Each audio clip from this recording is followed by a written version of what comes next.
Hello, everybody. Welcome back to Weird Ways I Am Using Blooket. I'm Madame Sensei. I teach Spanish, French, Japanese, English language arts, and over the summer I have a Wanic summer health class. So I do it all.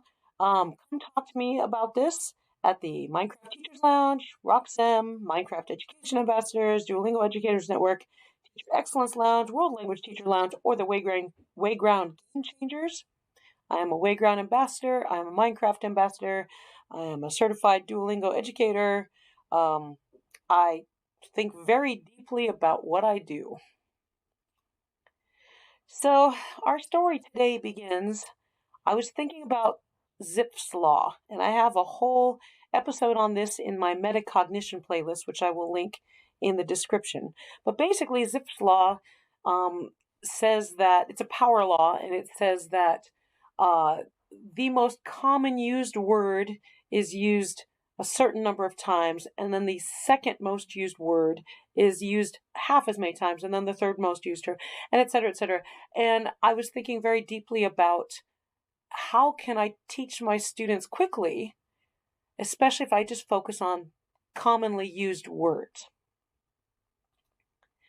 So time was way back when I was teaching an English class, and back in the day, we had to give 20 vocabulary words a week out of this vocabulary word book. And you'd give the 20 words on Monday, and on Tuesday, you'd give a worksheet. And on Wednesday, you'd say, use each word in a sentence. And on Friday, you'd give the test. And one day, it was October, I remember, because I was reading aloud to the students. I was reading them an Edgar Allan Poe story. And I said, oh, look, here's a word we just had in our vocabulary test 2 weeks ago. And there were crickets in the classroom. Like, the students did not remember the word. And I was like, oh, well, of course they don't remember the word because it was an esoteric, weird word that we talked about for 1 week and then never talked about again. And I had kind of expected that, but I hadn't expected that in 2 weeks they wouldn't remember the word. And so this was, 4 weeks into school because it was October. And I was like, you know what? I know I'm supposed to be doing this, but I have to rethink everything. I do not like this. This is not serving my students. So back in my language classes, I decided, well, okay, 20 words, that's overwhelming. 5 words is very doable. So what if I just focus on 5 words a week and I make them high frequency verbs? Because I really feel like once you know what the verbs are, you can kind of Sudoku in the nouns and the adjectives. You can figure out what the sentence is talking about as long as you know the action of the sentence. So I decided I was going to focus on 5 verbs a week, and I didn't want my students forgetting. I needed to keep revisiting those 5 verbs. So what we do now is I say these are the top 5 verbs by frequency. We work on it for a week, and then the next week we have a test on those top 5 verbs. But the next week we also start studying the top 10 verbs. Okay, so the top 5 that they already know, and then 5 more. And then the week after that, we have a quiz on the top 10 verbs.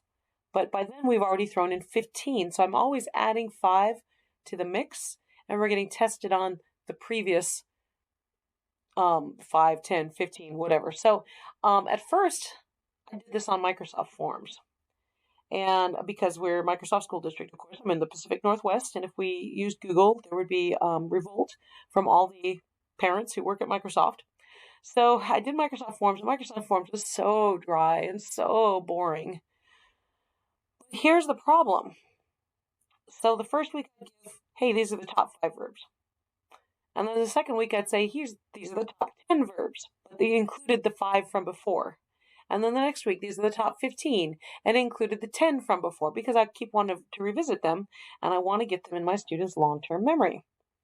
Well, the problem is that Microsoft is actually, all their products are made for businesses. They're not really made for schools. And when they decide, oh, we're going to market to schools now, they kind of have to shoehorn everything in. So what it turned out was, since they're made for businesses, they expect you not to want to put in your credit card information every single time. And as I was walking around watching my students take their forms test one day, and the reason I do it on forms was because it was getting hard to read everybody's handwriting, right? It was quicker to grade. And this wasn't like a crucial thing. It was just, I want you to know these verbs. So that's why I wanted to do it on the computer. But yes, there was a time when I did it handwriting. Okay. Anyway, so they're filling out the forms test.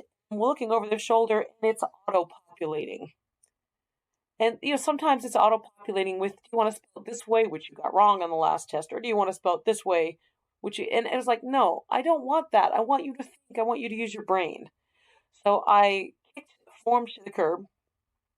I got really irritated. And then I just had to sit down and think, well, what really is my goal? What is it I want my students to do? I want them to have enough contact with these words so that they can use them.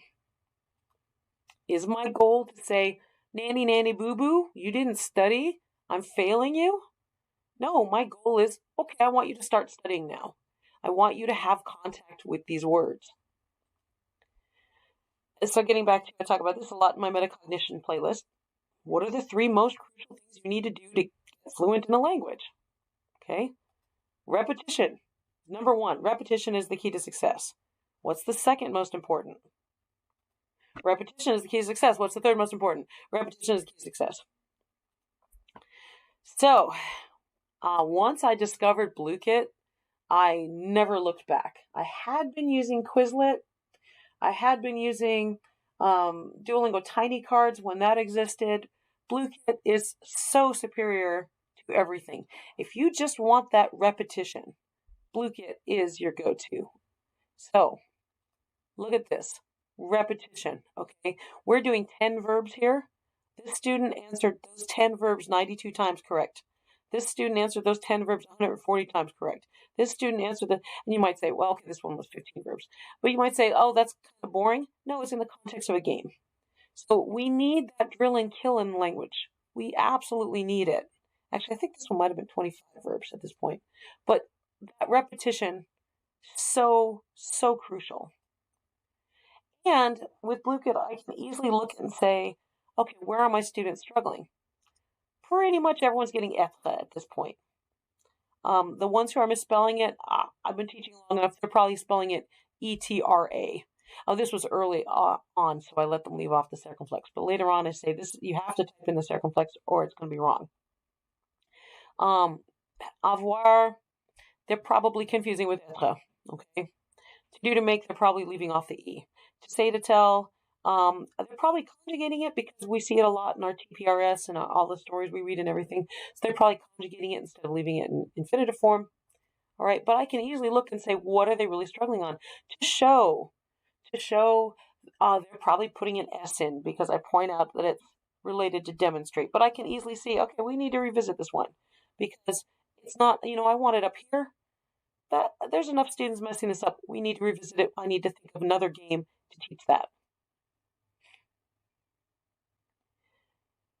So that is another weird way I'm using Blooket.